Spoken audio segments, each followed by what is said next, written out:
리더스 콘서트, 오늘은 그 5번째 시간으로 나의 문화유산 답사기의 저자이시며 우리 문화 바로 알리기에 앞장서고 계신 문화 지킴이의 아이콘, 문화계의 조건 유홍준 명지대 교수님을 모시고 왜 읽어야 하는가를 주제로 강연을 준비했습니다. 유홍준 교수님은 1981년 동아일보 신춘문예에서 미술평론가로 등단하셨고, 영남대 교수, 영남대 박물관장, 명지대 교수, 문화예술대학원장, 문화재청장을 거쳐 현재 명지대 미술사학과 교수로 재직 중이십니다. 나의 문화유산 답사기, 완당평전, 국보순례 등 많은 베스트셀러를 집필하셨고 1998년 간행물윤리위원회 출판 저작상, 2003년에는 제17회 만해 문학상을 수상하신 베스트셀러 작가이기도 합니다. 유홍준 교수님께서 나오실 때 마치 2PM이 나오듯 비스가 나오듯 깜빡 들어가는 거죠.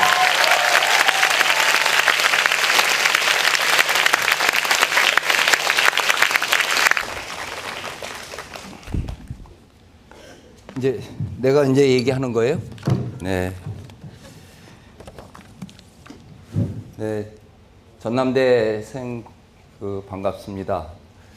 소개할 적에 여기 오면은 내가 하나 더 이력을 하나 붙이고 싶은 게, 제가 명예 전남도민 제1호입니다.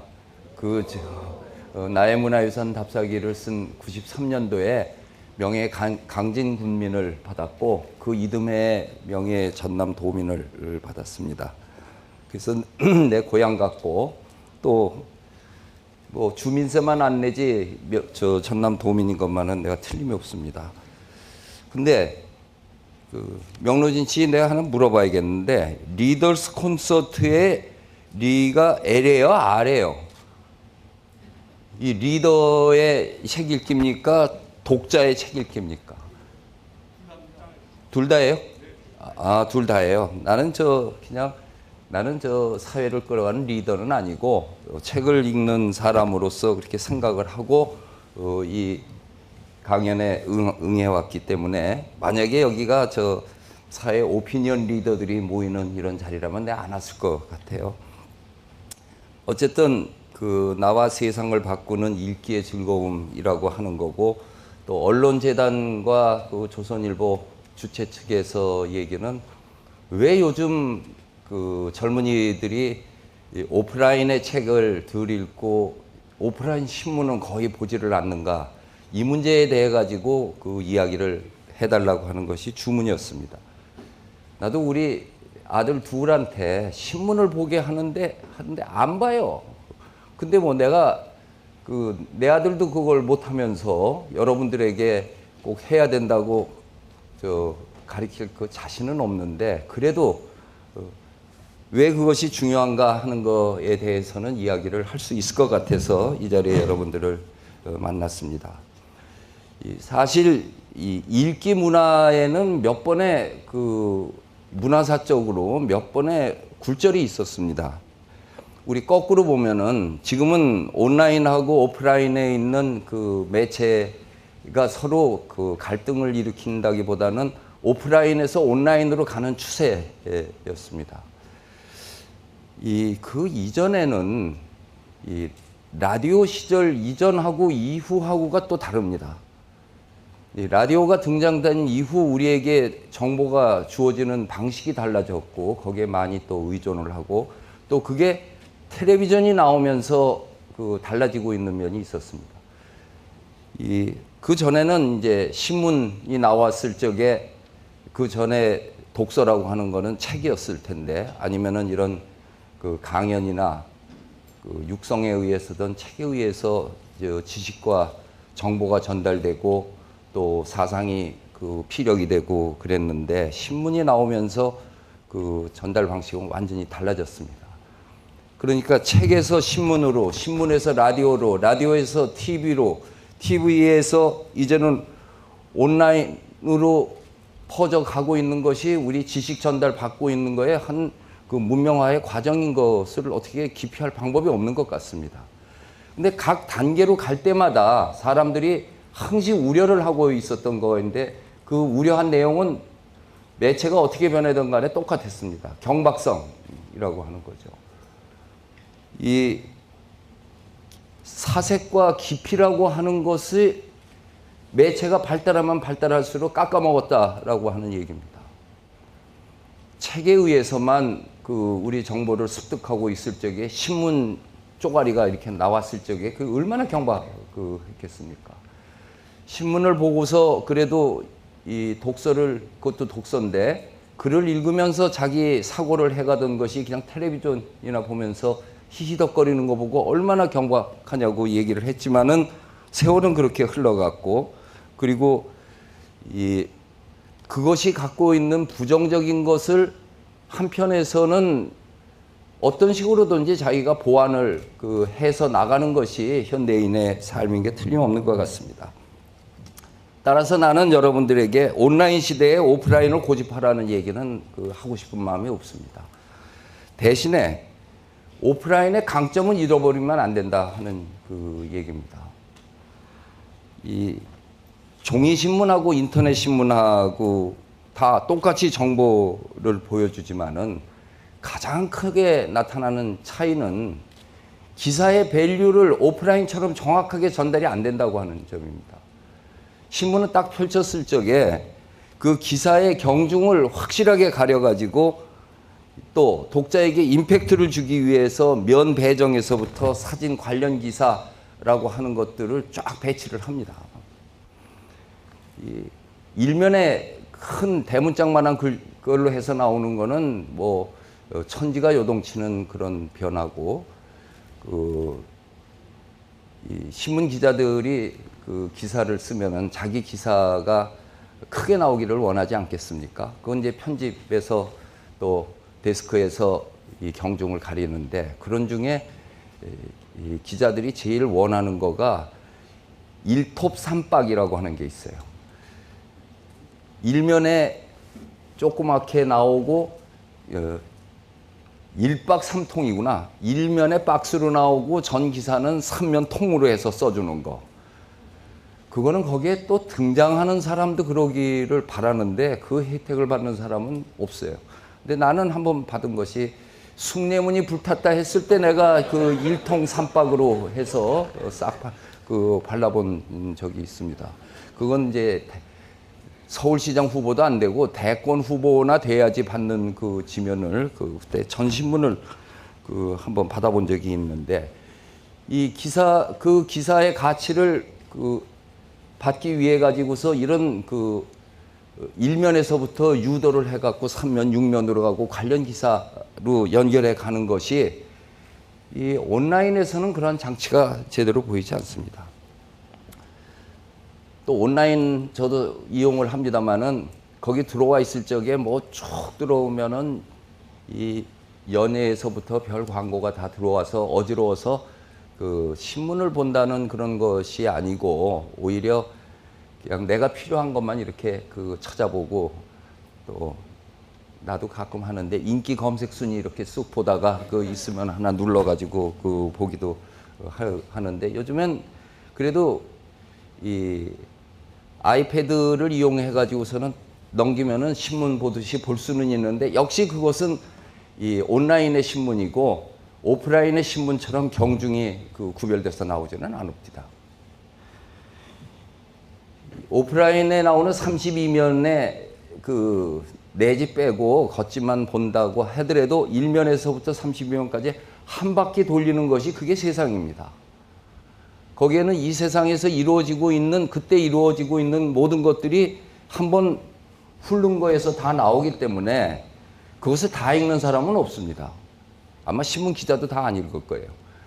만드는 사람도 다 안 읽을 거예요. 필요한 것만 자기가 읽고 나머지들은 무엇이 있었는가 보고선 그냥 지나가는 겁니다. 지나가는 거죠. 제가 초등학교 다닐 적에, 국민학교 다닐 적에 시험 문제, 다른 건 잊어버리는데 시험 문제는 잘 안 잊어버리잖아요. 그때 시험 문제의 하나가 신문이 4면인데 1면 정치, 2면 경제, 3면 사회, 4면 문화. 이거는 시험 문제 꼭 나왔어요. 옛날에는 신문 4면을 가지고서는 세상을 그 속에다가 담았는데 지금은 이제 세상이 커지고 또 해외 국제관계가 있으니까 지금 32면으로도 모자라서 별지가 들어와 가지고서 우리에게 정보를 이렇게 제공을 하고 있는데 오프라인으로 신문을 보지 않는 사람의 가장 큰 손해는 세상이 어디로 가고 있는 거에 대해서 모르고 있다고 하는 사실입니다. 어떤 경우에는 어떤 기사는 나도 어려워서 못 읽습니다. 특히 경제관계의 문제나 과학관계 이런 문제 나왔을 적에는 잘 모르죠. 몰라도 큰 제목을 읽어보니까 그것이 우리가 오프라인 신문을 봤을 적에 잃어버리는 거에 가장 큰 거는 아마 그걸 거예요.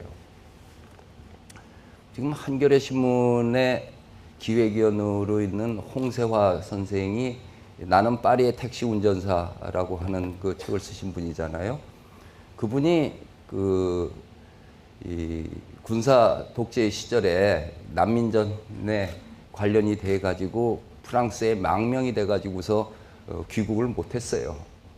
그랬다가 이제 문민정부 들어가면서 귀국을 하게 되는데 이 사람이 자기가 망명해 놓고 제 발로 들어올 수가 없어서 또 대학 때 친구고 여러 사람하고 홍세화 선생 귀국 추진위원회를 만들어서 내가 그 추진위원장을 해서 귀국을 했습니다.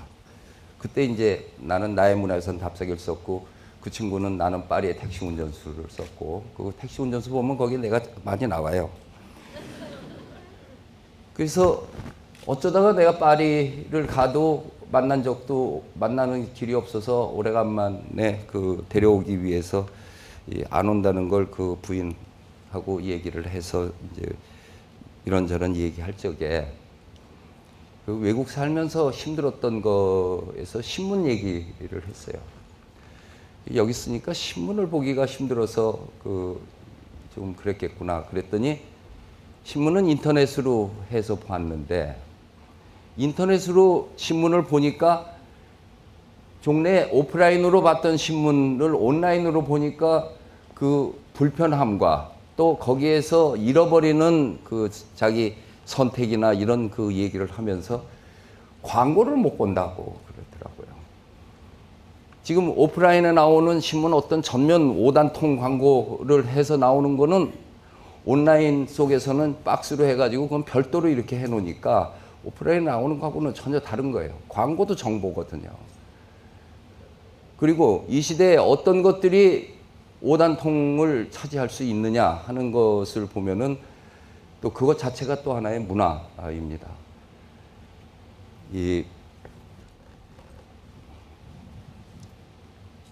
제 나의 문화유산 답사기 6권이 나왔잖아요. 6권이 나왔는데 나오면은 이 저자들이 책 쓰면은 출판사는 내 책은 광고도 안 해준다고 그렇게들 얘기를 하는데 대개 인문서적이라든지 뭐 이런 책들이 요새 찍는 게 초판이 한 3,000부 찍습니다. 그래서 이제 대개 초판에 끝나거나 재판 정도 찍는다고 보면은 한 5,000부 찍으면은 그렇고 교보나 알라딘이나 예스24에서 인문과학 부분의 1등에서부터 10등 차지하는 책들이 뭐 석 달, 5달 동안에 10,000부 정도 나가면은 거기에 서열에 들어가는 거예요. 이제 내 책이나 로마인 이야기 같은 경우는 이제 다른 경우로 그거는 10년, 20년 만에 한번 나오는 거니까 거기다 예를 들 게 없고요. 근데 창작가 위평사 임문부장이 하는 얘기가 이 신문 광고, 라디오 스파트 광고, 황정민의 뉴스, FM 이런 데 스파트 나가는 거, 지하철 광고, 이걸 하는데 조중동 빼고, 거기는 워낙 광고비가 비싸니까요. 거기는 광고할 생각을 못 하고, 텔레비전 방송 3사건은 엄두도 못 내고, 그러니까 이거 가장 중요한 거는 빠지는 거죠. 나머지 신문, 경제신문하고 라디오에서 몇 개 하고 하는데 그 광고비가 내 책이 8만 5천 부가 나가야지 똔똔이래요. 그러니까 그 책이 10만 부가 나간다는 보장이 없으면은 그 광고 못하고 출판사가 망해버리는 거예요. 그 광고를 하고.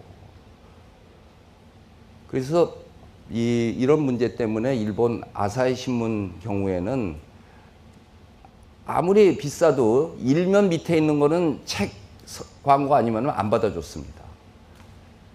아마 지금도 그럴 거예요. 나 안 받아보지만은 밑에 보면은 이와나미 문고에서 나왔던 어디에서 나왔던 헤이본사에서 나왔던 그 책도 요란하지도 않아요. 누가 지금 무슨 책 하는 거 쭉 써 있는 거가 언제나 일면에 쫙 깔려 있습니다. 그것이 또 일종의 광고 문화이기도 한데, 이 오프라인에서 보여주고 있는 기사와 광고까지도 우리들에게 세상을 일깨워 주는 거죠. 지금 우리 광고 보면은 그 백화점 세일 기간 됐을 적에 그냥 두 면에 걸쳐 가지고서 그 광고하는 거, 그거가 우리 이 소비 문화 사회 속의 실태를 그대로 보여주고 있는 거죠. 이 오프라인으로 또 보게 되면은 신문을 하나만 보지 않고 두세 개를 보게 됐을 적에는, 나도 지금 신문 세 개를 보고 있는데, 요즘 우리 한국 사회가 이상하게 보수와 진보를 갈라놔 가지고 이 기사의 선택에 있어서 특히 정치적인 것을 얘기를 할 적에는 이 입장이 전혀 달라요.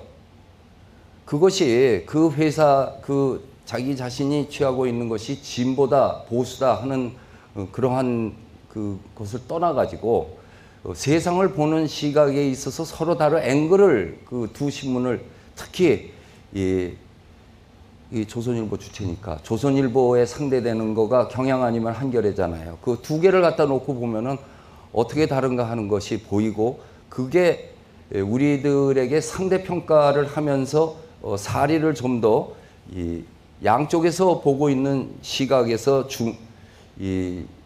자기의 뭐라 그럴까, 중용이라고 그럴까, 그거를 잃지 않을 수 있는 한 시각이기도 합니다.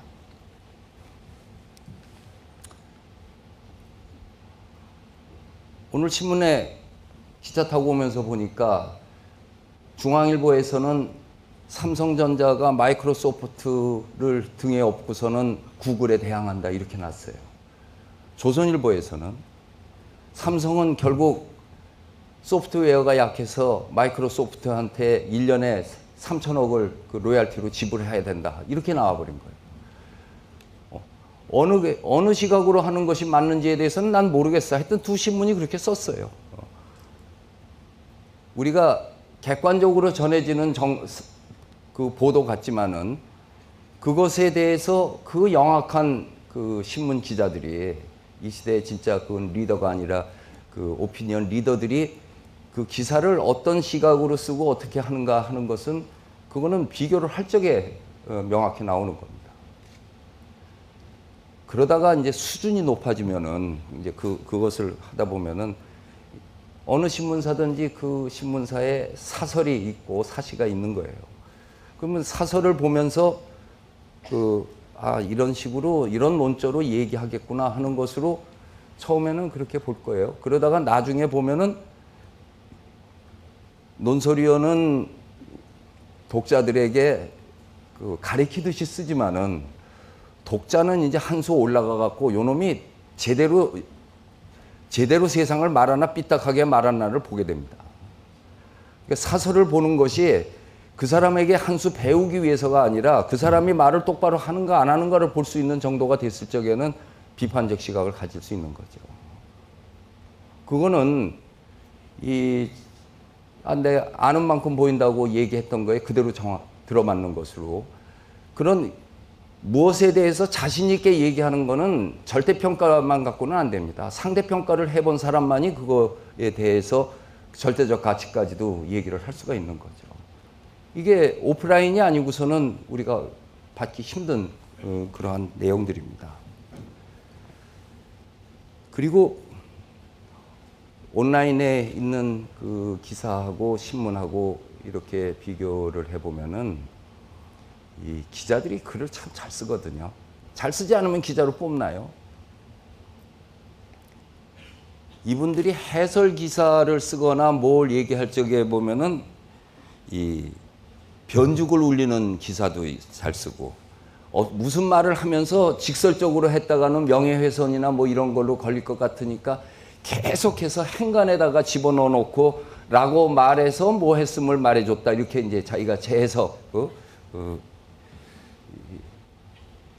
안철수가 서울시는 할 일이 많다라고 말해서 출마할 뜻을 비췄다. 뭐 이렇게 그 얘기를 하는 것 자체가 일단 기자의 눈을 통해 가지고서 새롭게 번안이 돼 가지고서 나오는 그러한 것들이 또 한편으로는 초친다고 그러는데 양념을 또 싹 넣어 가지고 이제 미화하기도 하고 또 아주 내려 가지고서 물먹이기도 하고 하는 그 기사의 변죽을 울리는 거, 그것이 글의 묘미가 있어요. 현장감이 있으니까. 그거는 소설이나 다른 책을 보는 거하고는 또 다른 그 기사, 특히 정치 해설 기사 같은 것을 봤을 적에 요즘에 서울시장 놓고서 기사들이 각 신문에서 쓰고 있는 거 보면은 그 기자가 누구 편인가 하는 거가 아주 눈에 보이는데 겉으로는 안 나타나고 속에서 쓰고 있는 것에서 그것이 읽혀지죠.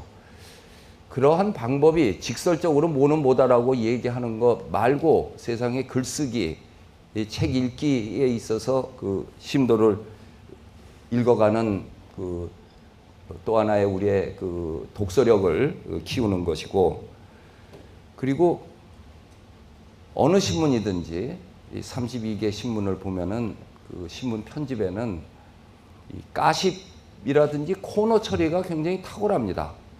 그러니까 얼마만큼 갔을 적에는 박스로 해가지고서 이 드라이한 기사가 아니고 재미있는 기사로 이렇게 딱딱 박스 타주는 거. 오늘 내가 신문 본 거로 하면은 그 뉴저지 감옥에서 탈출해서 41년 만에 잡힌 사람의 그 이야기 같은 거. 그거는 요만한 박스로 써 있지만은 누구도 아마 그 지면을 지나갔으면은 옆에 있는 중요한 기사는 안 읽어도 그거는 읽을 거예요.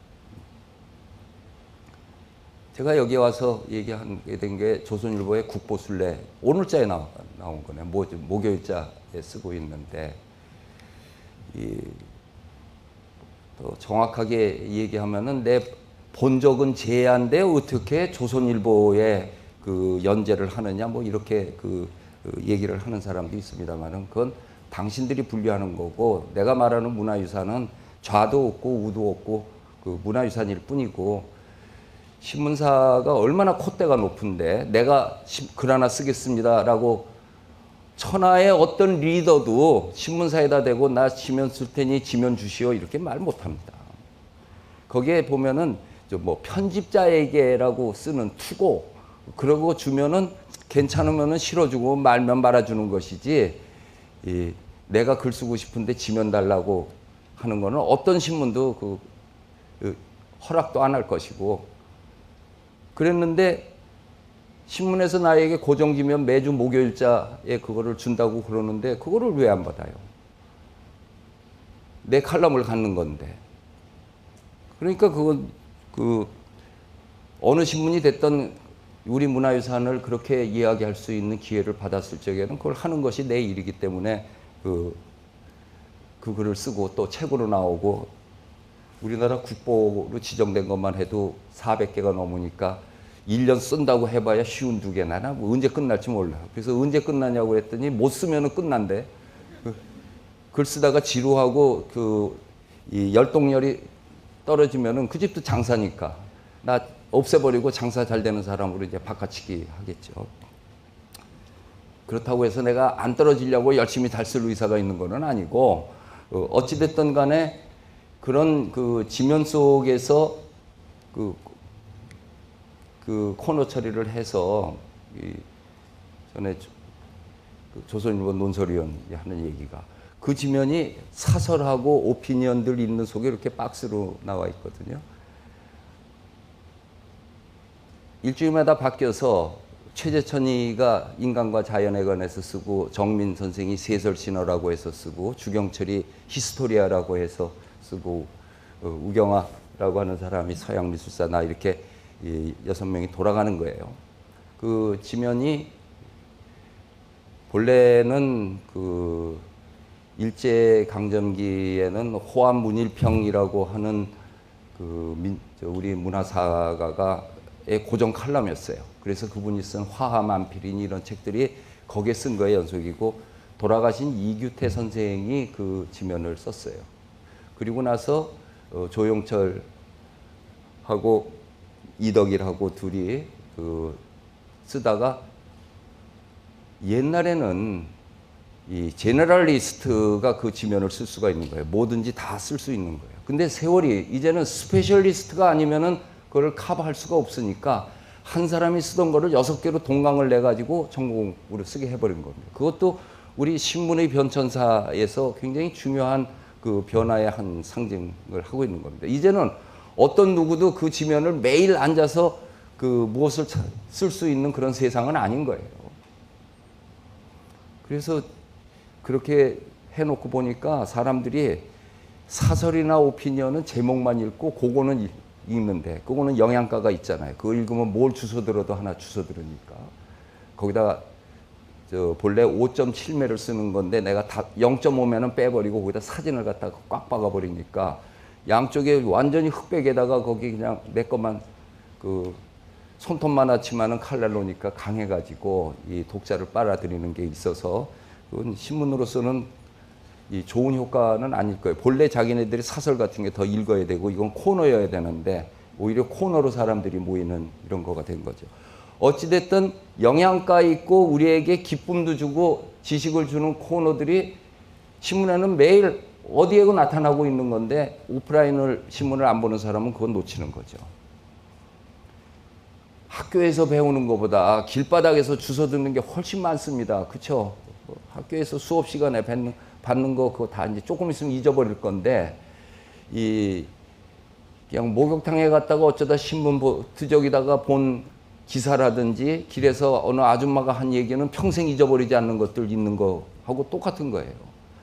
32면 속에 세상사가 들어가 있는데 어쩌다 딱 찍어놔 있는 것이, 그게 일상적으로 우리에게 이루어진다고 했을 적에 갖는 의미는 오프라인에 있는 신문, 종이 신문을 보는 사람만이 가질 수 있는 그 특혜라고 할 수도 있죠. 여러분들은 어차피 지식인으로서 이 세상을 살겠다고 자원한 사람들이에요. 대학에 들어와서 이렇게 하는 거. 자기가 하고 있는 앞으로 직장이 무엇이든 어디 가서 뭘 하든 간에 한 사람의 인테리어로서 살아갈 수뿐이 없어요. 그것이 이 대학에서 하고 있는 전공과 연관해서 얘기하면은, 대학에서 이루어지는 것은 아카데미즘이고, 그리고 온라인이든 오프라인이든 신문에서 이루어지고 있는 것은 저널리즘입니다. 이것이 저널리즘과 아카데미즘은 현실과 이론이라고 하는 양극에 있는 건데, 경제학으로 치면은 경제 이론 경제가 있고 실물 경제가 있고 한 것인데, 그 사이에 평가를 할 수 있는, 크리틱을 가할 수 있는 거, 그 비평적 시각을 갖는 거, 그것이 전문가의 일만이 아니라 건강한 시민들은 다 한 시대의 지식인으로 살아가는 사람들의 책무이기도 합니다. 이것을 우리를 대신해서 그거를 명확히 찝어주던 사람을 우리는 문사라고 그렇게 얘기를 할 수 있는데, 현대사회로 오면서 이 문사가 없어져 버렸어요. 지식이 따로 놀고 저널리즘이 따로 놀아버리는 거예요. 이 세상사에서 골치 아픈 것만이 아니라 그 조선일보에서 쓰고 있는 만물상이라든지 동아일보의 청론탁설이, 이 중앙일보에 있는 분수대나 이런 것들은 그때 일어나고 있는 것들이 논설위원들이 돌아가면서 하나씩 찝어가지고선 이렇게 얘기를 하고 있는, 매우 지금 어저께 일어난 일 중에서 이 사람들에게 테마가 될 수 있는 거를 하나씩 골라서 쓰는 거예요. 거기에 이제 명컬럼니스트들이 홍종인에서부터 이어령으로 뭐 김중배고 홍사중이고 하는 분들이 다 문사들이 그 칼럼니스트들인데, 일본 아사히 신문에 천성인어라고 해갖고 하늘의 소리와 사람의 목소리라는 거는 지금도 아마 교과서 국어 시험 문제에 가장 많이 나오는 거는 일본에서는 아마 그걸 거예요. 입시 공부하려면 그 신문대는 안 봐도 입시 공부하려면 그거를 봐야 되는 거였으니까요.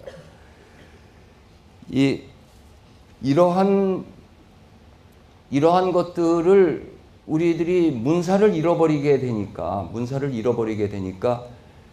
그 오프라인 속에 있었던 그 신문들 속에서 우리가 찾아가지고 우리들의 입장이라고 하는 것을 그 건강하게 키우는 수준이 없게 돼 버렸어요. 아니면은 어떤 뭐 여러분들이 좋아하는 사람이 만들 무조건 진중권이가 얘기하는 건 난 무조건 믿어 해갖고 그게 빨려들든지. 그분은 문사죠, 진짜. 내가 보는 세상보다 그 사람의 눈을 통해서 본 것을 가지고 내 눈을 키우겠다라고 할 수 있는 사람을 가져갈 수 있으면은 그건 굉장히 좋은 방법이죠. 아주 좋은 방법입니다. 이 저널리즘과 아카데미즘 사이 속에서 그 신문을 통해 가지고 나의 비판적 안목을 길러간다라고 하는 것은, 이게 지금 내가 강연으로 하니까 이렇게 얘기가 된 것이지 그거는 그냥 자연스럽게 이루어질 수 있는 일인 겁니다. 근데 신문을 안 보면은 이루어질 수가 없는 거죠. 이 점은 온라인으로 책 사는 거하고 책방 가서 사는 거하고의 차이도 또 있어요. 온라인으로 사면 10% 깎아주니까 온라인으로 사는 게 이익이죠. 하지만은 오프라인으로 가서 교보문고 가가지고 책을 사게 될 적이면 그 책을 사기 위해서는 다른 책을 만져보잖아요. 그리고 동종의 책들이 뭐가 있는가에 대해서 보고 책 사는 거를 바꾸는지는 몰라도 하나를 더 사거나 포모 리딩으로 할 수 있는 것들을 그 자리에서 정보를 받습니다. 나 중고등학교 때 선생님이 책을 살 적에는 반드시 6가지를 단계적으로 보라고 그랬어요. 고등학교 때 들은 얘기인데 대학생이 받았어서 뭐해? 다 하고 있는 거야. 첫째는 제목이죠. 제목이 뭐냐 하는 거. 그 다음엔 저자고, 그 다음에 보는 거는 출판사를 보래요. 어느 공신력이 있는가. 그리고 그 책에는 어디든지 누가 썼던 추천사가 있으니까 그 추천사가 뭐라고 그랬고 누가 했는가를 보고, 그 다음에는 목차를 보고 서문을 보고 난 다음에 사라고 그랬어요. 아주 훌륭한 국어 선생님한테 이런 걸 받았어요. 그 국어 선생님이 나보고서는 미학과 가래서 내가 뭔지도 모르고 그냥 미학과 가서 인생이 이렇게 돼버렸어요. 지금은 그런 선생님이 없을 거야. 입시 국어를 가르친 일이 없어요. 그 선생님은 와가지고서는 발자쿠 소설 얘기하고 랭보의 시가 어떻고 맨날 그런 얘기. 또 어저께 나는 클린트 이스트우드의 황야의 무법자를 봤는데 하고선 그 영화 얘기를 계속 해갖고, 여러분들은 그 문화사적 의미를 모르지만은 내가 고등학교 3학년 때 그 영화가 처음 나왔던 마카로니 웨스턴이 처음 나왔던 거는, 그 전에 게리 쿠퍼나 아란 라트가 나와서 사람 하나 죽일 때 영화 한 편에서 한 명 죽이기가 힘들어요. 그것도 아주 정정당당하게 한 사람 죽이려고 그러면은 한 30분은 뭘 해야지 하나 죽이는데, 이때부터는 그냥 한 도락구씩 죽이잖아. 그냥 눈 하나 깜짝 안 하고서는 몇십 명 죽이다 지금은 몇백 명씩 죽이는, 그분이 그 얘기를 그 당시에 해주면서 이 세월이 가고 있는 그 변화의 속도와 어느 땐가는 저렇게 변하리라고 그 인간성의 상실이 저렇게 나타날 줄은 몰랐다 하는 그런 얘기를 고등학교 때 해주는 선생님이 있었어요. 지금은 그런 국어 선생님이 아마 없을 거예요. 그 선생님이 나에게 가르쳐줬던 6가지를 보내는 거는, 나는 지금도 책을 살 적이면은 그 기준을 꼭 지켜서 보고, 나도 책을 만들 적이면은 그러니까 내 책이 창비에서 나왔잖아요. 단단한 데서 나와야지. 그래야지 나의 부족한 문학성이 창비라는 출판사 이름으로 커버가 될 수 있는 거 아니겠어요?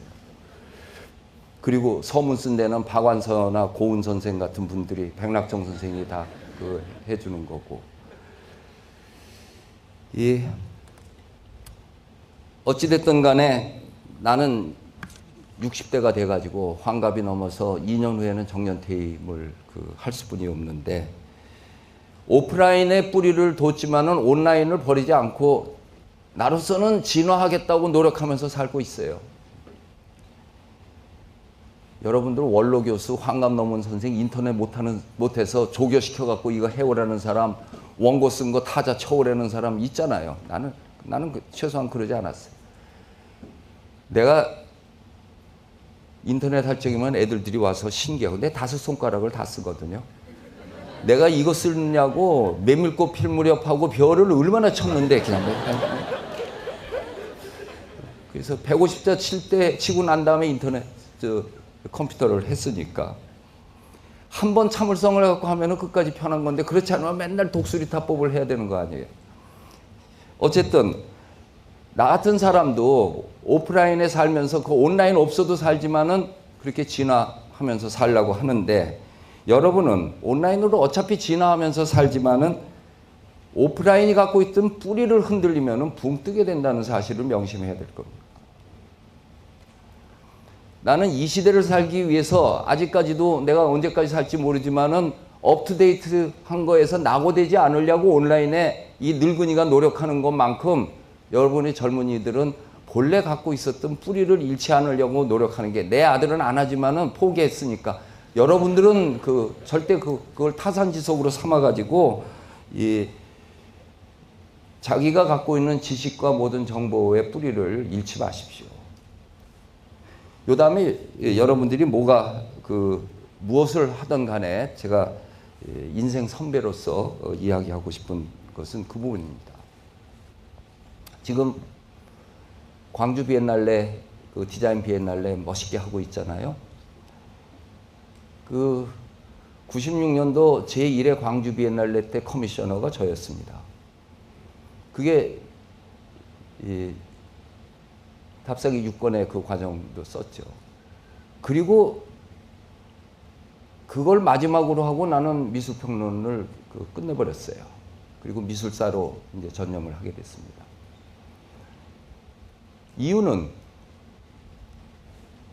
제1회 광주 비엔날레에 특히 그렇게 현상이 났는데, 기존의 그림이라고 하면은 따블로, 오일원 캔버스가 기본이에요. 어찌됐든 간에 수묵화가 됐던 뭐가 됐던 캔버스에다가 그림을 그리는 것이 이 르네상스 시대 이후 그때까지 오는 추상미술이 됐던 뭐가 했던 따블로라고 하는 오일원 캔버스를 벗어나지 않았어요.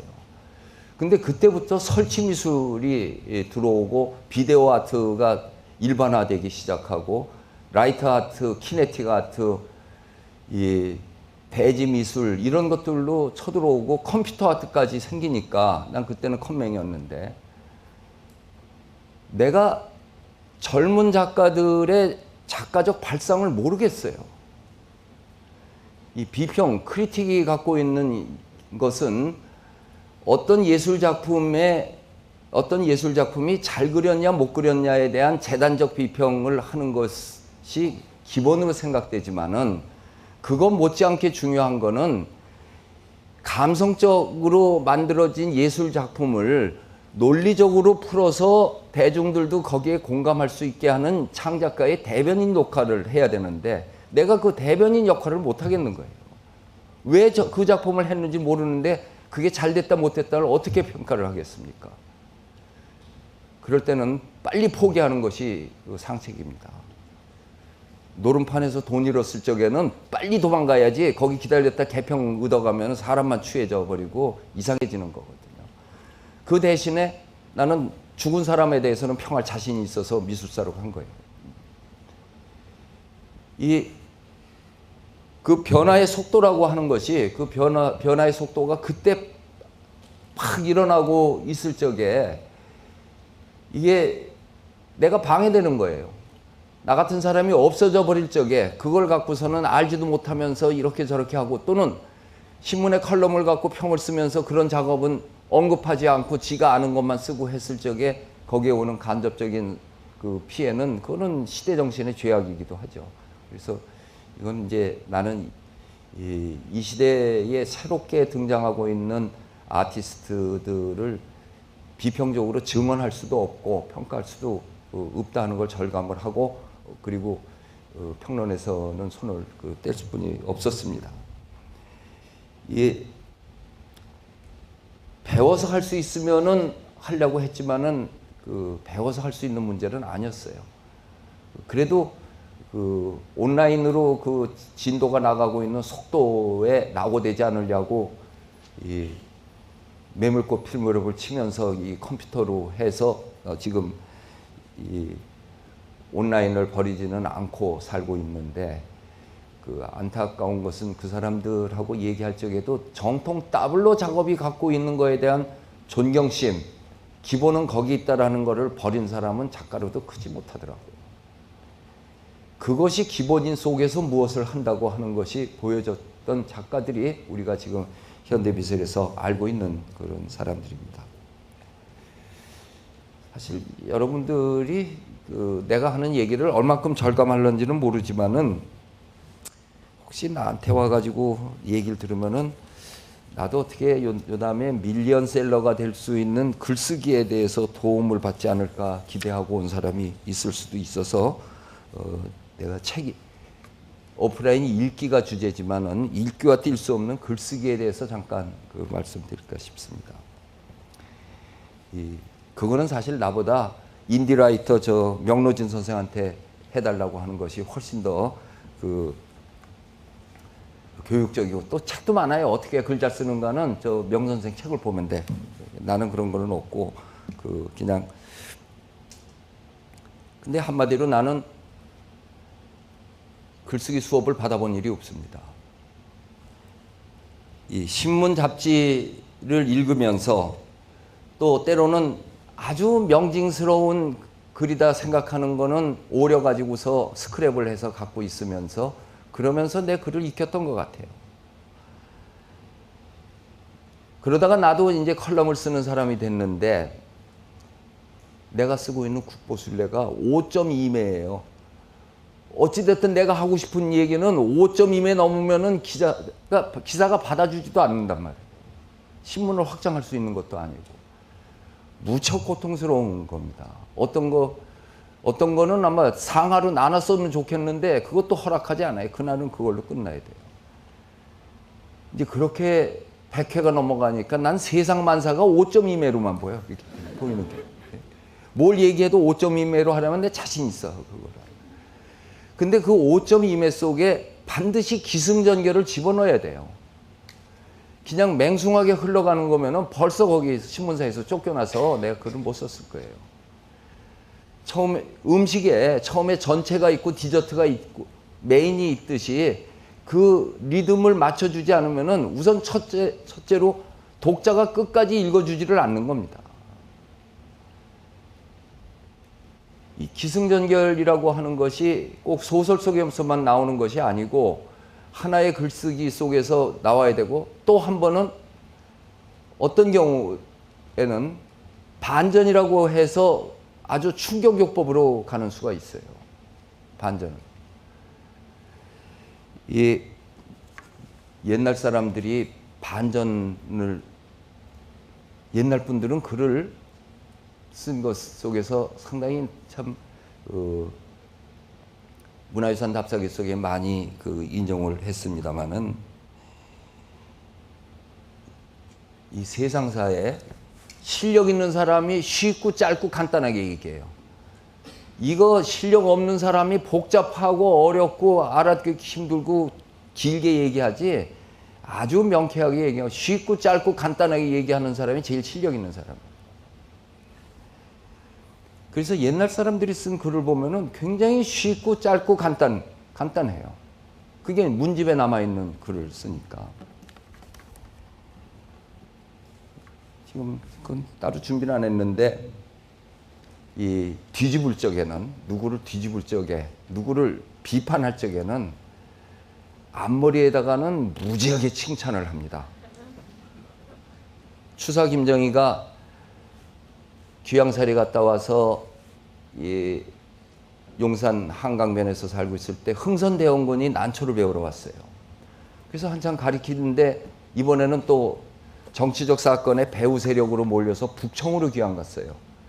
북청으로 귀양 갔다가 1년 만에 다시 돌아왔더니 흥선대원군이 그동안 배웠던 난초 그림을 갖고 와가지고 그 평을 해달라고 그랬어요. 그 글이 석파 난권에 쓰다라고 하는 그 문집에 있는 글인데 문장이 이렇게 됩니다.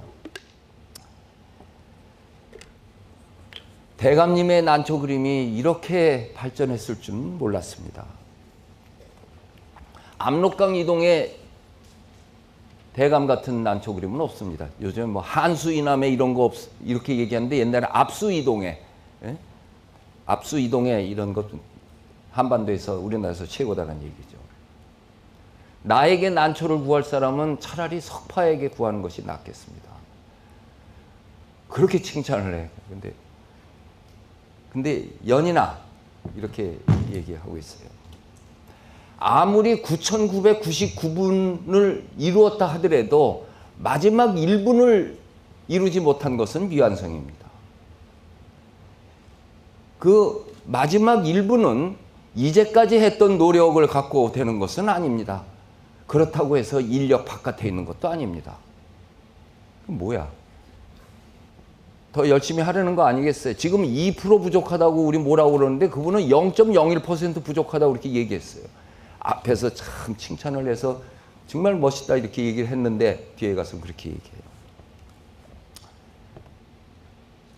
그런 거, 이 옛사람이 썼던 글에 아주 모범적인 글, 그런 것들이 우리들한테 더 그 교과서에 괜히 뭐 링컨이 책 빌리러 갔다 젖었는데 어쨌다느니 뭐 와싱턴이 도끼 들고 내가 찍었습니다. 그런 그 이상한 그 미국 대통령 얘기 그런 거보다는 더 우리들이 갖고 있었던 윤회의 거의가 그 똥 싸는 얘기나 황희정승이 그 농부한테 농부가 와서 얘기하는 이러한 얘기들이 살겹고 또 민족적 프라이드도 생기고 하는데 답사기 6권에 쓴 글 중에 율곡 이희 선생이 쓴 김시습전이라고 하는 글이 있어요. 그 글이 이 민족문화 추진회에서 번역한 걸로 3페이지 정도 분량이 안 돼요. 고려대 심경호 교수가 쓴 김시습 매월당 김시습 평전은 500페이지야. 그분도 아마 이렇게 쓰려면은 썼을지 모르죠. 그 내용이 선조대왕이 율곡 이희에게 김시습이 누군지에 대해서 글을 써오라고 그랬어요. 그래서 율곡이 써서 바친 글이 그 글이에요. 옛사람들의 임금과 신하 사이 또 정치 속에서 인문정신이 어떻게 있었는가는 그 팩트 자체가 주는 의미가 있죠. 거기에 그 율곡이 쓴 내용은 그렇습니다.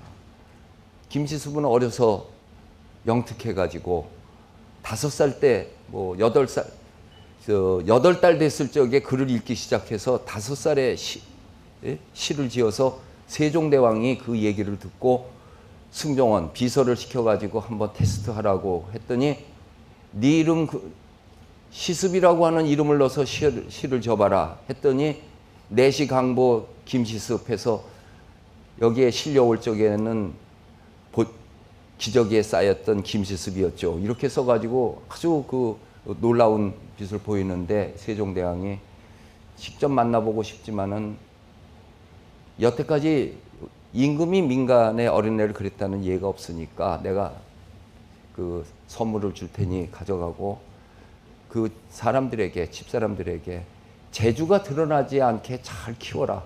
그렇게 키우면 내가 귀중히 사용을 하리라. 그렇게 얘기하고 돌려보냈대요. 그래서 공부를 하다가 성균관에 가서 또 삼각산 중흥사에서 일하는데 세조가 찬탈을 했다는 얘기를 듣고서는 완전히 미쳐서 이제까지 가졌던 자기의 도덕률이 다 무너진 것에 어쩔 줄 모르고 그냥 책을 불살라버리고 변소에 가가지고서는 똥을 먹고 하는 이 미치광이 짓을 했습니다. 그리고 사육신이 마침내 처형돼서 아무도 그 시신을 건드리지 않을 적에 시습은 그 시신을 모셔서 동작진에 갖다 놓고 돌멩이로 표시해서 그게 지금 사육신의 묘역이 되었습니다. 그리고 전국을 돌아다니면서 도가 사상에 취하고, 그리고 이 세상에 문 닫고 찾아오는 사람이 있어도 따뜻하게 대해주지 않고 세상을 이 냉소적으로 하면서 자기가 세상과 타협하지 않으려고 하고, 금오산에 가가지고 금오신화를 쓰고, 그러다가 여행을 할 적이면 항상 그 슬픈 노래를 부르고, 그 시들은 이 문인 사회 속에서 많이 돌려서 참 명시라고 칭찬이 다자했습니다. 또 글도 써도 유불선을 아울리는 그런 논문을 썼습니다. 마침내 세조가 죽자 나와가지고 다시 결혼을 해서 세속에 와서 결혼을 했는데 1년 만에 아내를 사별하고 불행을 당하고, 연산군의 횡포가 일어나자 다시 중이 돼가지고 돌아다니다가 마침내 부여 홍산에 있는 무량사에서 세상을 떠났습니다. 그리고 그 다음에 이제 율곡이 쓰는 얘기예요. 만약에 김시습이 그와 같은 총기와 그와 같은 사상의 깊이를 가지고 이 세상을 위해서 일을 했다고 하면 그 공력이 얼마나 컸을런지 모르겠는데, 세상은 그를 받아주지 않았고, 그는 세상에 흘러가는 것을 받을 수 있는 도량을 갖고 있지 못해가지고, 재주가 넘쳐가지고 오히려 재주를 죽이고 그것을 받아들일 수 있는 도량을 갖추지 못했던 것이 안타깝습니다.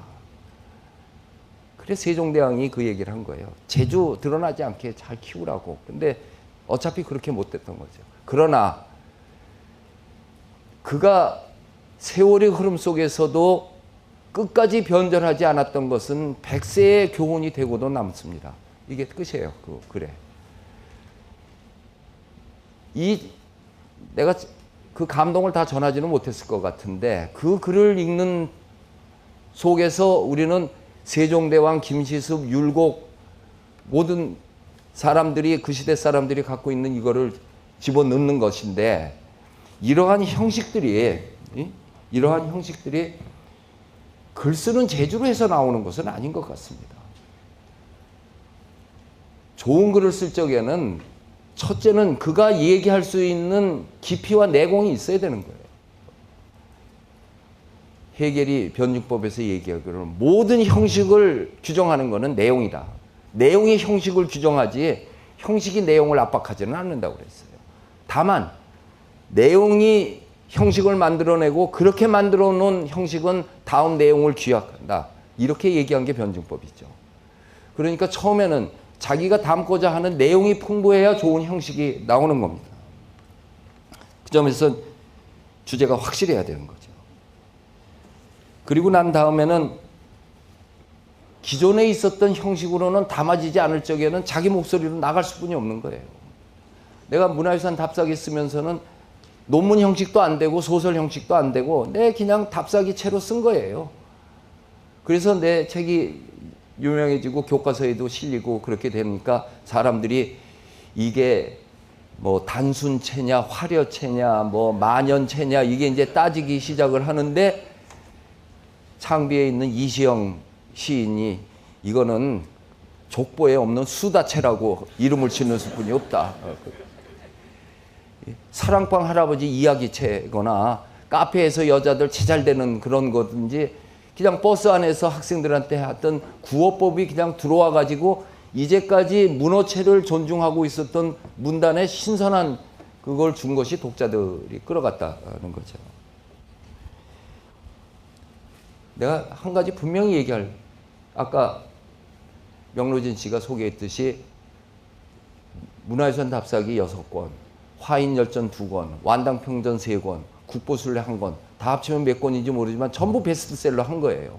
근데 문화유산 답사기, 화인열전, 완당평전 전부 내가 원고료 못 받고 잡지에 쓴 글이에요. 그 당시에는 누가 80매 되는 그 긴 글을 잡지에 실어주는 일이 없었어요. 그래서 새로 창간한 월간 사회평론에서 내가 원고료를 안 받을 테니 내 글은 손대지 말고 80매를 쓰게 해달라고 해서 썼다가 그 1년 만에 그 잡지사 망하고 나는 그 책을 써가지고 창비 가서 책을 낸 거가 그겁니다. 역사비평이 얼마나 가난한데요. 역사비평에서 나 우리나라 화가들의 전기를 쓰고 싶다고 했더니 원고료는 못 준대요. 못 줘도 좋으니까 실어달라고. 그 대신에 요 다음에 부자가 되면 그때 가서 줄 수는 있대요. 그래가지고 결국은 거기에다 쓴 걸로 해서 그 집이 내 책 팔아가지고 원고료를 그 당시 10년 전 가격으로 매당 1,000원으로 해서 주더라고. 어찌됐든 간에 나는 내가 필요로 해가지고 이 시대가 받아주지 않는 형식을 나는 그걸 하고 싶어가지고 그렇게 써서 스토크를 하고 싶어서 했던 거가 결국은 베스트셀러를 해서 원고료 이상의 거를 받은 거죠. 내가 답사기 잘 썼으니까 나도 답사기 쓰겠다고 지금 시작해 보십시오. 또 그렇게 한 사람들 많죠. 나는 답사기라는 건 생각한 일 없고 20년 동안 아이들을 가리키면서 답사했던 거를 나중에 그걸 글로 쓴 게 답사기입니다. 그러니까 뭘 그걸 하려면은 20년 동안 여러분들도 뭘 하나에 집중해서 해놓고 그 다음에 그것을 쏟아낼 수 있는 것을 할 적에 어쩌면은 그런 세월이 안 알아줘도 고만이죠. 나는 행복했을 거예요. 알아주지 않고 팔리지 않았어도 나는 내가 하고 싶은 대로 했으니까. 근데 거기에 잘 팔린다고 하는 그 복까지 세웠던 거죠. 결국은 이 자기가 목표로 하고 있는 책 쓰는 것 자체가 목표일 수도 있지만 그거보다 자기 분야 속에서 그렇게 쭉 살고 일하고 하다가 나중에 그것을 글로 쓰는 형식이 됐을 적에는 기존에 있는 거는 절대로 안 될 겁니다. 제가 그렇게 되놓으니까 문화유산 답사기 때문에 박사학위 논문도 있어요. 문화유산 답사기 이후 전라도 관광 행태의 변화에 관한 연구 뭐 그런 거가 있기도 하고 그리고 내 책이 왜 그 베스트셀러가 됐는가에 대한 이제 분석도 여러 가지가 있고 이 대학 입시 수능 시험 뭐 이 참고서에 오지선다형으로 그 문제들 나오면은 한 문제 내면은 아마 100원인가 얼마 오는 게 있어요. 그게 이제 축적해서 오는 게 있는데 그 문제를 보면은 거기 나온 답을 내가 모르겠더라고. 나 참 어떻게 비비고 앉는 중 무엇은 뭐냐고 물어보는 문제는 없고 다음 중 아닌 것 중 다른 것은 뭐 이렇게 시험 문제 내니까 그건 나도 모르겠더라고. 그 중에 그래도 내가 여러분들을 위해서 내 자랑이 될까봐 얘기하기 굉장히 힘들지만 어차피 뭐 자랑 한 셈이니까 그 얘기를 하면은 그러니까 이게 어떻게 영속성으로 베스트셀러가 한 권도 아니고 6권이 갈 수 있는가에 대해서 막 이제 분석들을 하고 그런 거가 있는데 하나는 이 답사기라고 해서 남도답사 1번지를 쓰는 그 형식이 있으면은 그다음엔 경상도 어디 답사기는 거기에 포맷에 맞춰서 이렇게 쓰면 될 거 아니겠어요? 근데 그런 게 하나도 없었다고 하는 것이 강점이에요. 남도답사 1번지는 영남대학교 학생들을 데리고 여기를 순례하는 걸로 썼습니다.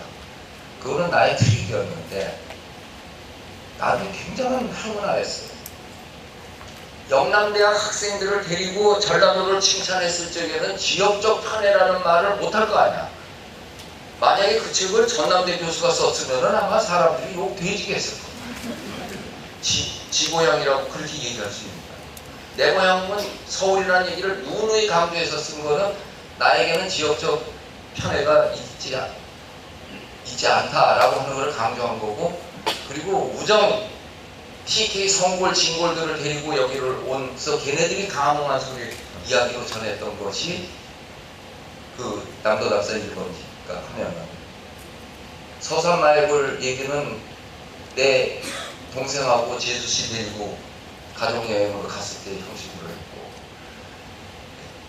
운문사는 운문사에 있는 그 교무스님을 그 나의 집이라고 해가지고 그분의 안내로 그런 걸 썼고 또 내 마누라도 한번 어떻게 뭐 끌고 가가지고 쓴 것들이 있고 또 내 자신이 느끼는 걸로 해서 모든 것이 거기에 맞는 그 형식을 매체를 찾아서 썼던 거. 그것이 이 사람들에게 안심도 시켜주고, 그러니까 기행문이라면은 한 곳만 읽으면 그 다음에 읽을 필요가 없는 것이, 기행한 사람이 자기 감성을 집어넣으니까 우리가 한 곳만 읽으면 대충 다 알아버려요. 근데 솔직히 얘기해서 나는 내 감성은 되도록이면은 자제하고, 그 유물에 대한 최순호 선생이나 고유섭 선생이나 이런 분들의 이야기, 코멘트 했던 것들을 되도록 그 좋은 정보를 주려고 노력을 했고, 사람들은 나보고 말을 많이 한다고 그러지만 내가 말을 많이 한 게 아니라 내가 말을 많이 들었어요. 거기에 보면은 누구 얘기인가 동네 아줌마 얘기까지 다 옮겨다 놓잖아요. 그것이 강점이었을 겁니다. 그냥 동네 아줌마 얘기가 쓰잘데없는 얘기 같으면 할 필요가 없는 건데, 그 속에 인생이 깔려있는 얘기를 어쨌든 난 기억을 해가지고 놓은 거예요. 특히 북한문화유산 답사기에서는 그 의료원하고 접대원 얘기를 옮겼는데, 내가 만날 수 있는 북한의 민간인은 걔네들 뿐이 없었어요. 그래서 걔네들하고 친하려고 걔네들이 좋아하는 노래 배워가지고 나도 배워서 불렀다가, 문화재 청장 때 그거 불렀다가 난리들을 쳤던 거 아니에요. 내가 북한 가서 이름 없는 영웅들 불렀다고. 그거는 마이크 대고 부른 게 아니라 헤드쿼터에서, 거기에서 12개월 만에 만나는 서먹서먹한 분위기를 깨트리기 위해서 이미 북한을 자주 왔다 갔다 했던 나를 매체로 삼아서 그때 접대원 동무들하고 재밌게 놀았던 인간적인 면이 우리 인민들에게 아주 깊이 인상 박혀 있습니다. 청장 선생 그때 노래 기억하는 게 있습니까? 그래서 그렇게 청하는데 불러야지. 그러니까 두 소절을 얘기했는데 뒤를 몰라서 그 사람들이 합창해서 하고, 그리고 정동영 장관이 이 김정일 위원장 만나고 오는 아주 그 혁혁한 외교적 그거를 했던 거를 이 조선일보를 비롯한 이 신문들이 나를 그냥 좌빨로 몰아가지고서는, 그래서 이번 북한 답사기 개정판에다가 그 과정을 썼었어요. 어찌됐든 간에 남의 얘기를 듣는다고 하는 것이, 또 그것을 소화해서 나로 논다고 하는 것은, 그거는 여러분들도 능히 배울 만한 걸 겁니다. 마지막으로 명훈 선생, 내가 5분 더 써도 되죠? 네. 여러분들이 질문 안 하면 내가 더 해도 돼. 이 질문 시간이 들어있어서. 해봤자 뭐 이상한 질문할 거 내가 차라리 더 해버렸지.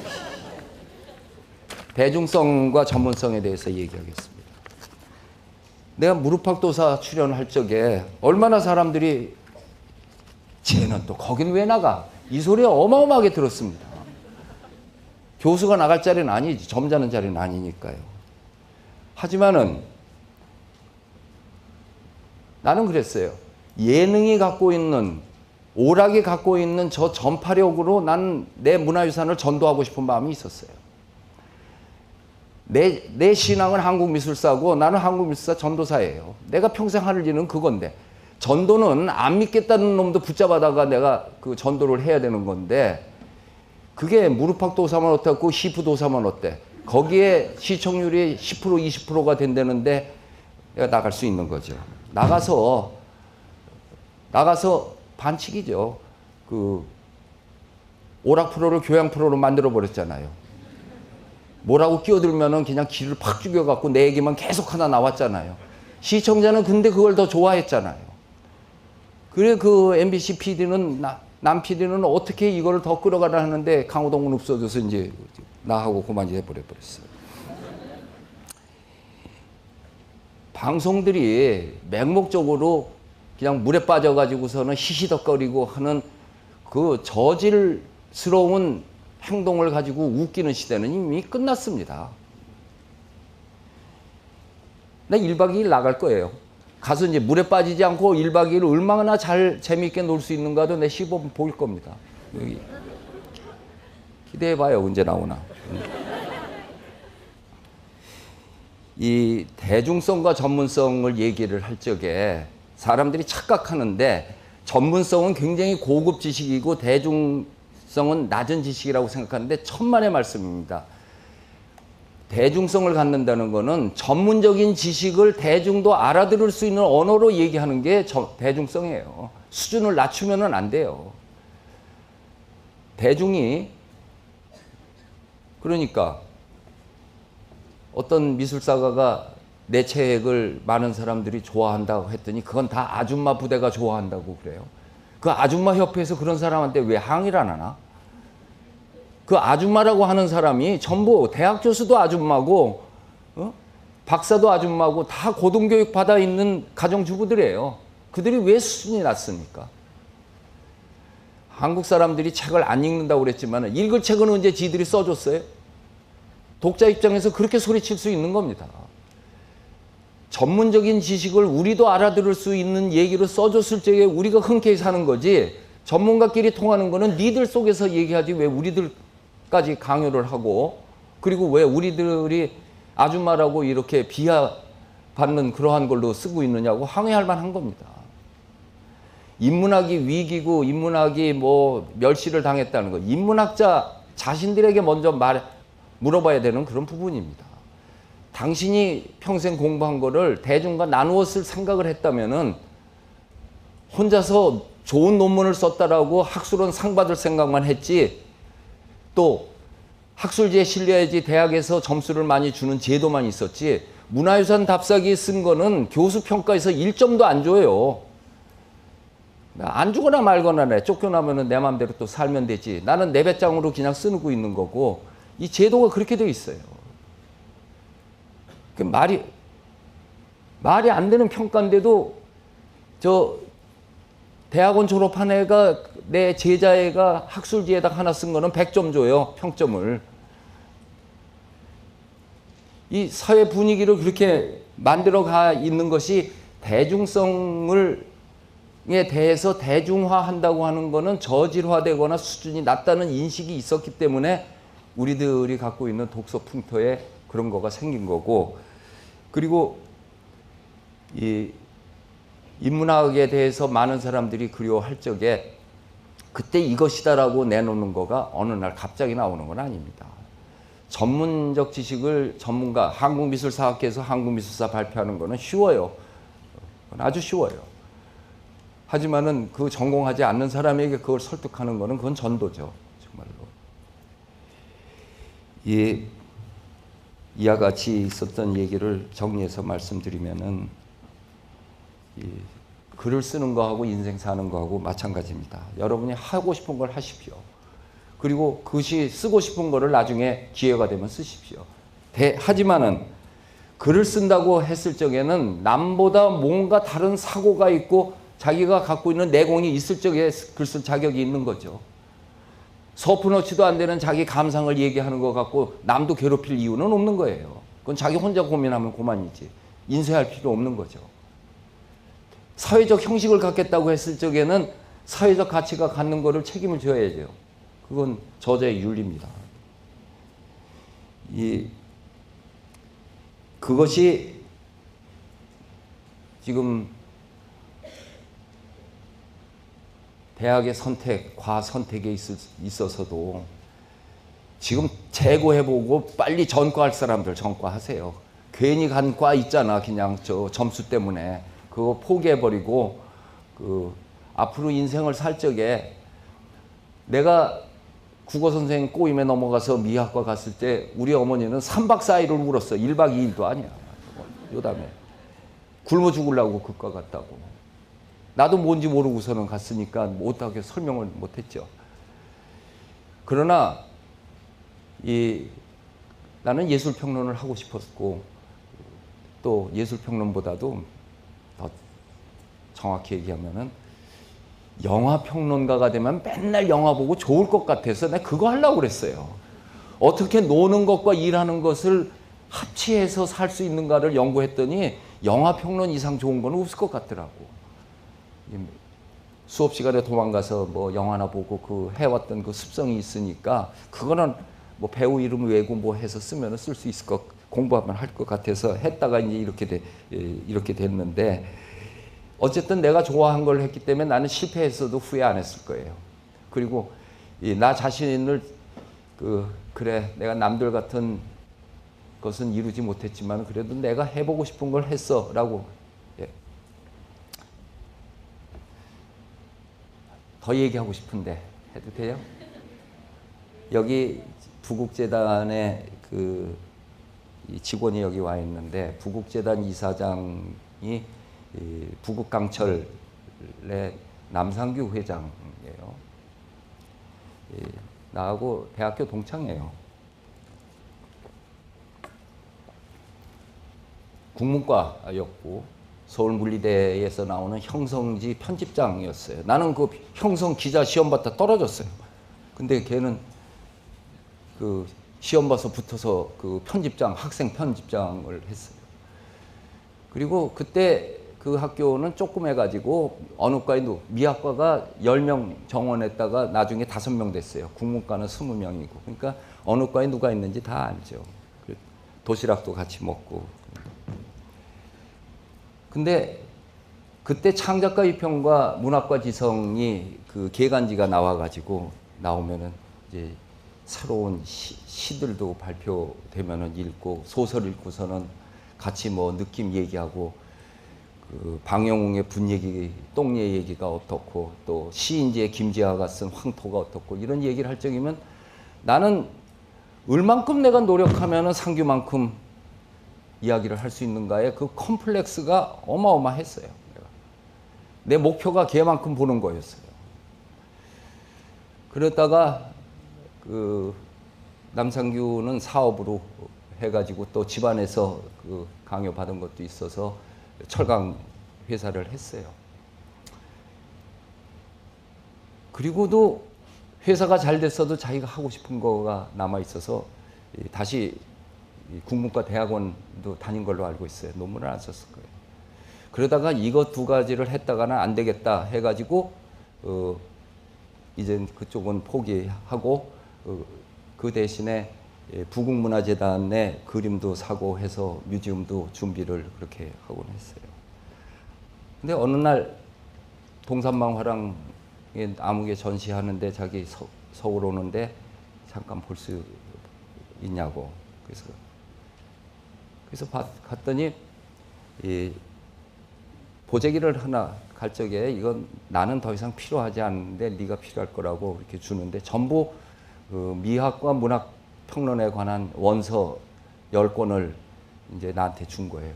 이제 손 씻는다 그런 것이죠. 그때 그 돌아가는 모습이 참 왠지 하여튼 쓸쓸해 보였어요. 그 책을 받은 나는 이게 웬 떡인가 하고 이제 받았지만은.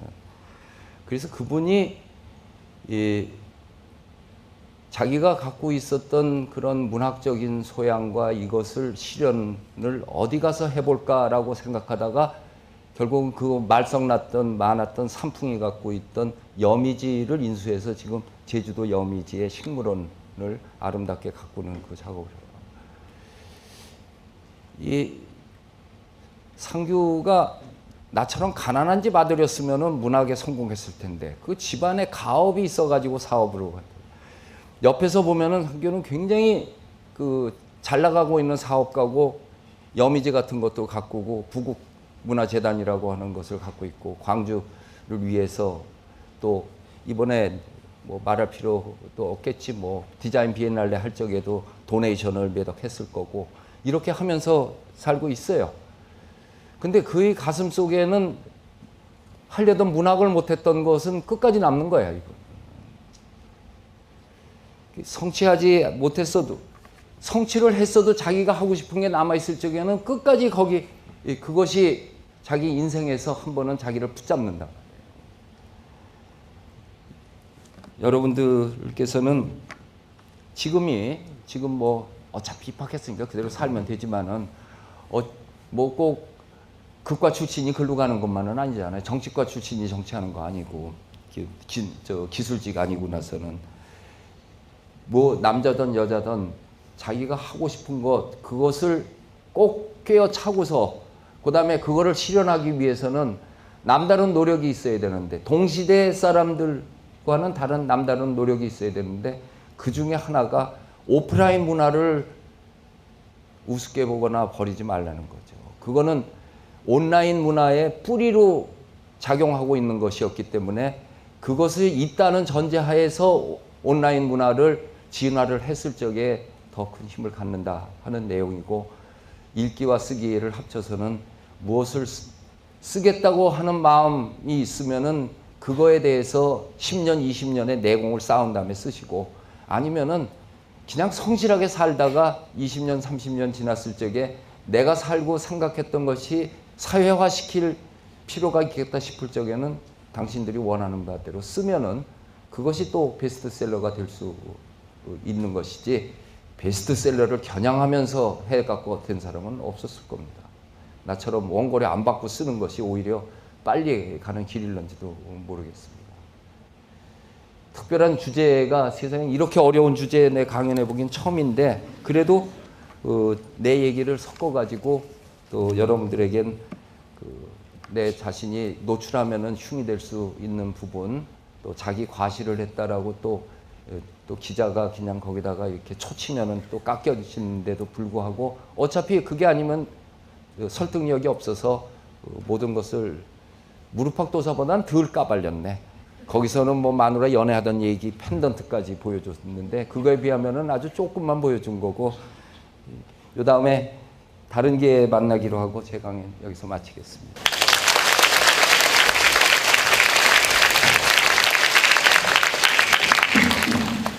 유홍준 선생님 강의를 듣고 나서 광주 지역에 편입학원이 문전 성시를 이룰 것 같은 느낌이 듭니다. 오늘 유익한 강의 재미있게 해주신 유홍준 교수님께 다시 한번 큰 박수 부탁드립니다.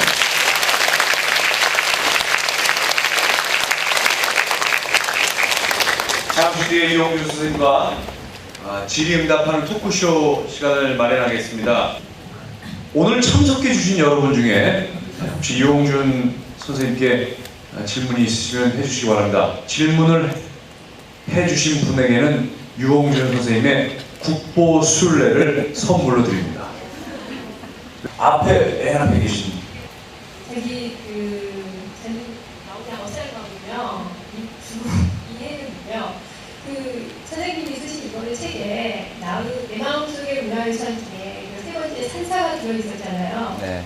근데 저도 좋아해서 그게 마음에 들어서 산사를 가게 됐는데 최근에 가게 되면 선생님께서 말씀하신 것처럼 전라도에도 좋은 산사들이 너무 많다고 말씀하셨는데 제가 이번에 얼마 전에 대장산도 왔고 설암산도 갔다고 했는데 저는 뭐 답답한 마음에 그냥 제 이름이 없으니까 지금 제가 드리는 거고요. 문화유산에 가까운 산사들이 너무 불사를 많이 하고 그것 때문에 망가져가는 것들을 볼 때마다 너무 마음이 아픈데, 뭐 예를 들자면 대장산 대웅전에 갔더니 대웅전 앞에 방충망을 해놓은 곳이고 하더라고요.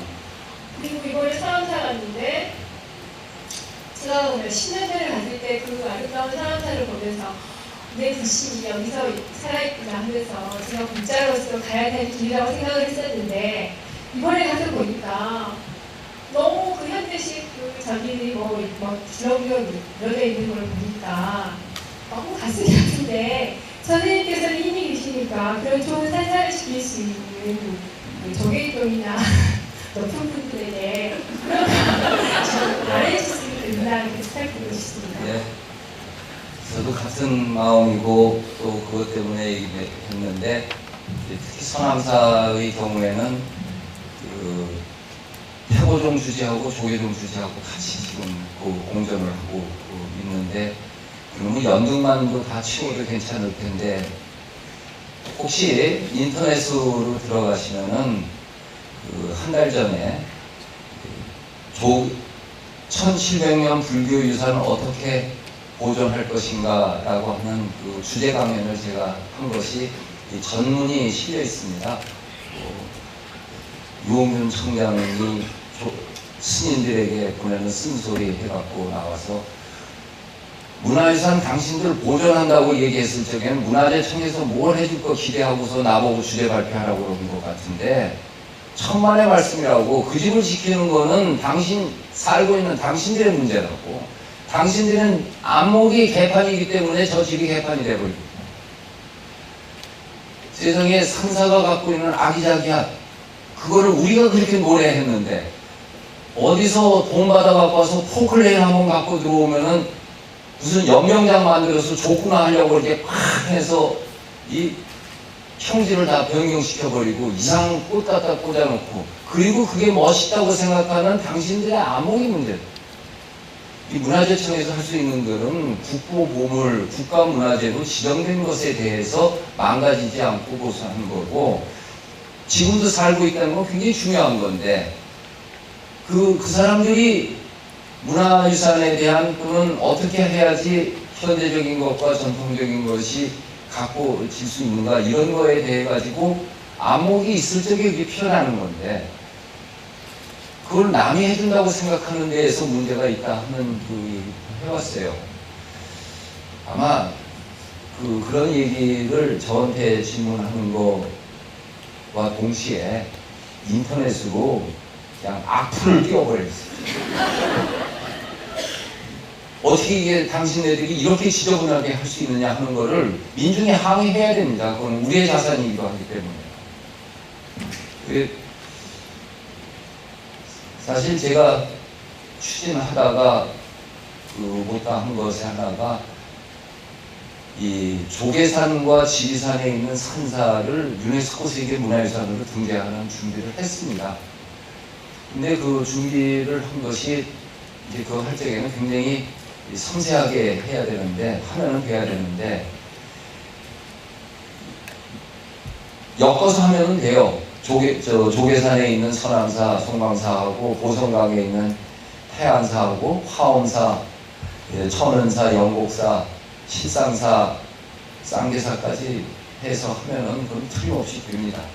되는데 두 가지가 걸려요. 하나는 그 유네스코에서 그 할 적에 유니버셜 밸류, 보편적 가치가 있는 건 있어요. 다른 나라에 그런 아름다운 산사가 없습니다. 산과 보성강과 성진강 면에 있는 조계산과 지리산의 산사인데 보존 실태, 보존 환경을 보는데 보존 환경에서 다 떨어지는 거예요.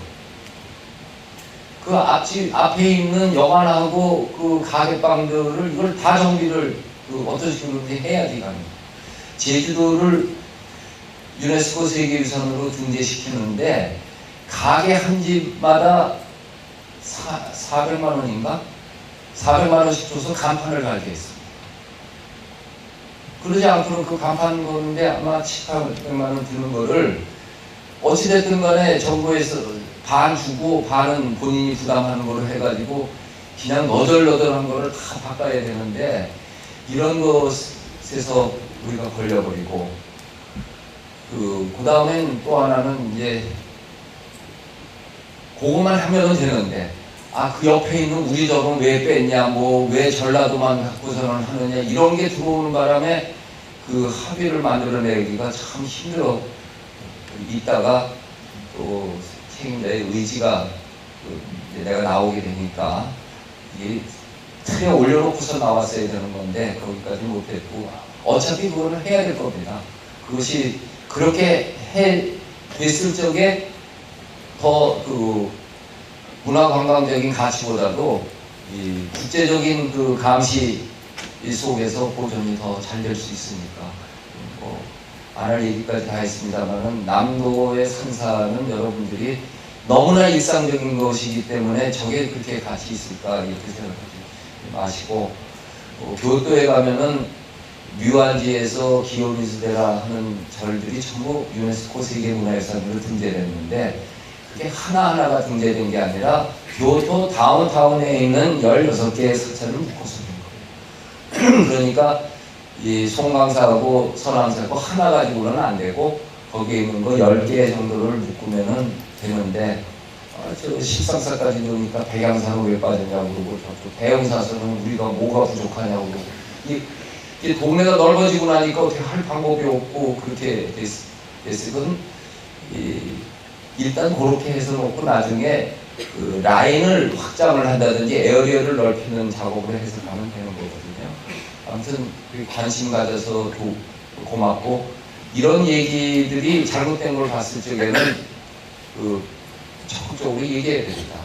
김대중 대통령이 돌아가시기 전에 국민들한테 부탁한 거가 귀찮더라도 ARS 문에 왔을 적에 대답 좀 해달라는 거 아닙니까?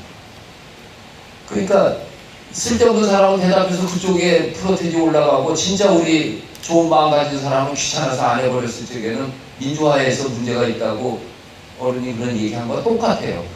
이 절집에 가서 항의하는 거를 왜 절에다 하지 문화재청에다 하는 거예요. 그 집에 살고 있는 사람을 요구를 해요. 그래야지 그 사람들이 깨우침을 받을 겁니다. 감사합니다. 네, 좋은 질문 또 훌륭한 답변 감사드립니다. 또 다른 질문이 있으시면 아유 많다. 네. 자, 이번에는 그 마이크를 이쪽 앞에 여학생에게 좀 전해주시기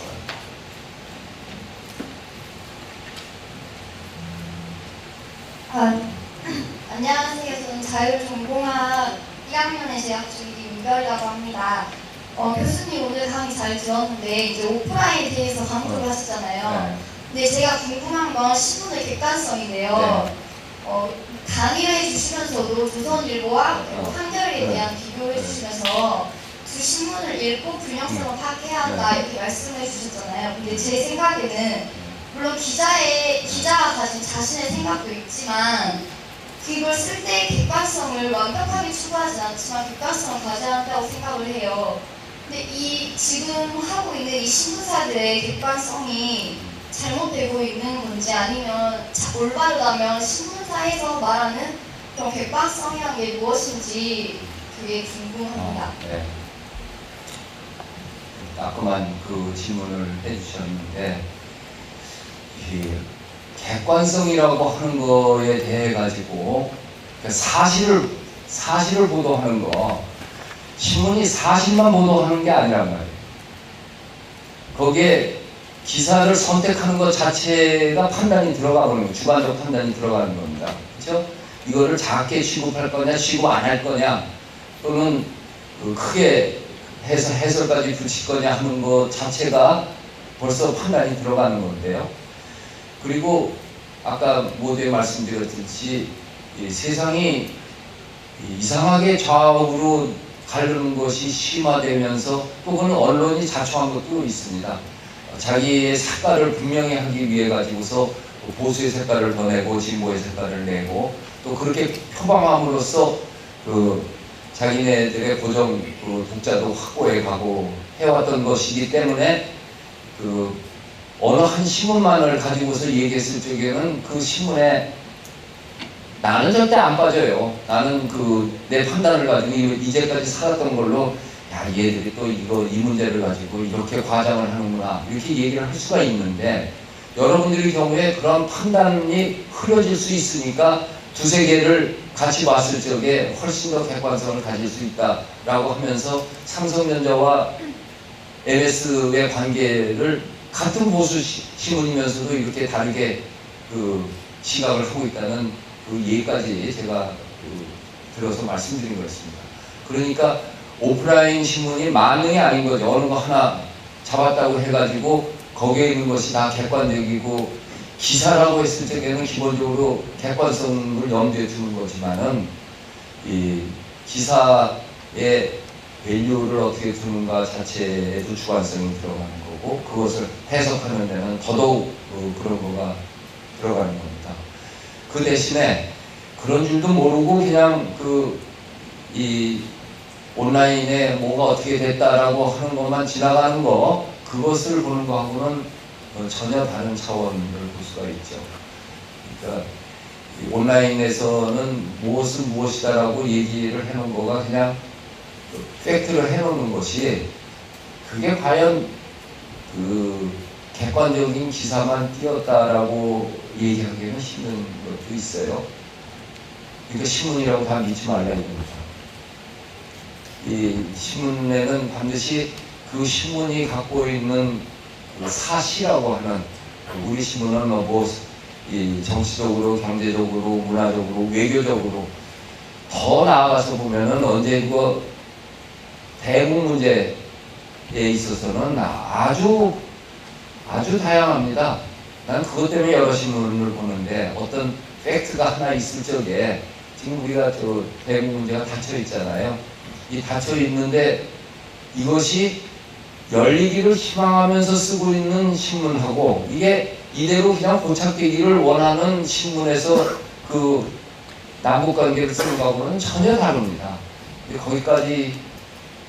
거기까지 알아야 좋은 거지만 알기는 쉽지는 않고 그거는 오프라인 신문 두 개만 비교해 보면은 찾아갈 수 있을 겁니다. 남다른 사람이 되기 위해서 남다른 노력을 할 수는 없어요. 이게 돈 주고 사기 뭐 하시면은 그냥 인터넷 신문으로 보더라도 인터넷 신문이라도 두 개를 보고 어떤 그 중요한 토픽의 논조가 어떻게 되는가 하는 것을 보시고 이 사설로 써놓는 테마를 무엇을 담았는가 각 신문이 오늘자에 사설로 쓴 거가 무엇이었는가 제목만을 봐도 그 신문의 성격은 보입니다. 헷갈리게 제가 강의하는 셈이 돼서 미안합니다만은 올바로 하려면은 그만한 투자를 할 수는 없습니다. 네, 지금 질문하신 분은 이제 대학교 1학년이라고 하셨죠? 네. 대단하네. 네, 굉장히 수준 높은 질문을 해주셨는데 앞으로 조금 더 공부를 해나가면서 균형 잡힌 시각을 가지실 수 있을 거라고 믿습니다. 또 다른 질문 있으신 분? 네, 이번에는 좀 뒤로 가볼게요. 네, 저 뒤에 정 선생님, 이제부터는 질문에도 제가 안 준다고 그리고 질문하고 바라보면 질문이 좀 적어져서 빨리 끝날 수 있지 않을까. 네, 오늘 어차피 정해진 시간이 있기 때문에 질문을 다 받을 수는 없습니다. 그런 건 복불복이네. 네, 저 맨 뒤에 있는 분, 네. 네, 전남대학교 국어교과 졸업생이고요. 현재 국어를 가르치고 있습니다. 오늘 강연 너무 잘 들었고요. 강의 듣다 보니까 우리 교수님 연관검색어가 전 문화지청장 그리고 나의 문화유산 발사하기, 문화부사 등등 되게 많은데 주제의 폭이 좀 적지 않았나. 그래서 많은 이야기 더 듣고 싶은데 시간이 짧아서 아쉬웠고요. 저 책을 읽으면 읽을수록 마치 1박 2일을 보는 것처럼 경복궁 이야기 듣다 보면 경복궁에 가고 싶고 불구사에 듣다 보면 불구사에 가고 싶고 그런 생각이 들더라고요. 그렇다면 교수님께서는 여기 광주에 오셨는데 여기 전남대학교 학생들 또 광주 지역 시민들에게 이것만큼은 가봐야 되지 않겠냐, 이것만큼은 내가 와서 조금 추천할 만하다, 이런 것을 조금 추천해 주시고요. 그럼 대한 그 이야기가 한번 듣고 싶습니다. 네. 그냥 내 책 읽어보면 많이 나와요. 그거 다 추천이죠. 내가 추천 안 할 거면 거기다 왜 썼겠어요. 그렇죠. 섬진강변에 뭘 그렇고 안 다니는 사람한테 어디가 좋으냐고 물어야지 맨날 다니는 사람한테 물어보기 본다고 하는 것이 답하기가 굉장히 힘들지만은 아직까지 제가 쓰지 않은 것 중에서 결국은 안 쓰고 지나갈 수도 있습니다만은 운주사가 내 인생에서 그 시각을 확 바꿔놓았던 곳이죠. 그 충격은 잊을 수가 없죠. 더군다나 90년, 80년대에 광주 항쟁이 끝나고 난 다음에 이 민중운동이 일어날 적에 민중성에 대해서 많은 생각을 할 때 운주사에 있는 그 섣불이 미술사에 당당하게 찬사를 받아본 적은 한 번도 없습니다. 왜냐? 섣불한 본정굴 같은 것이 불상으로서의 오소독소하고 아름답다고 했을 적에 운주사에 있는 거는 그거는 조각도 아닌 거죠. 그런데 거기에 갔을 적에 느껴지는 이 익명성이 갖고 있는 감동은 뭐라고 설명을 해야 될 것인가? 거의 비슷한 표정도 같지 않는 70여 개의 불상들이 매시보하게 있을 적에 오는 감동은 어떤 면에서는 법당에 있는 청동불들보다도 더 친근하고 파워풀하고 에너지가 충만하는 것은 어떻게 해석할 것인가? 그게 아마 세월이 가르쳐줬던 것이 아닌가 싶습니다. 그 시대의 상황하고 그거는 마치 고려 시대에도 그러한 심성을 가진 사람들이 갖고 있는 민중불교의 현장이라고 생각을 해서 전라도에서 와서 이 학교에 있던 이태호 교수, 지금 내가 명지대 같이 가서 있습니다만은 제일 많이 가는 곳이 운주사고 지금도 시간 있으면 거기 들려가고 보고 싶고 근데 거기도 아까 말씀하신 것처럼 옛날 같지가 않아가지고 내가 그때 비포장으로 자동차 그냥 진흙탕에 빠지면서 다닐 때가 그때가 진짜 같았구나 이런 생각이 들어서 좀 안타깝지만 그때 또 이상한 게요. 신춘술래라고 저 육당 최남선 선생이 1926년인가 28년에 신춘술래로 해서 여기 광주 그 취가정 있는 데까지 오는 거예요. 익산에서부터 시작을 해가지고 조계산 넘어서 서남사, 태안사, 섬진강으로 들어가면서 40일 동안 써서 신문에다 연재한 신춘술래가 있거든요.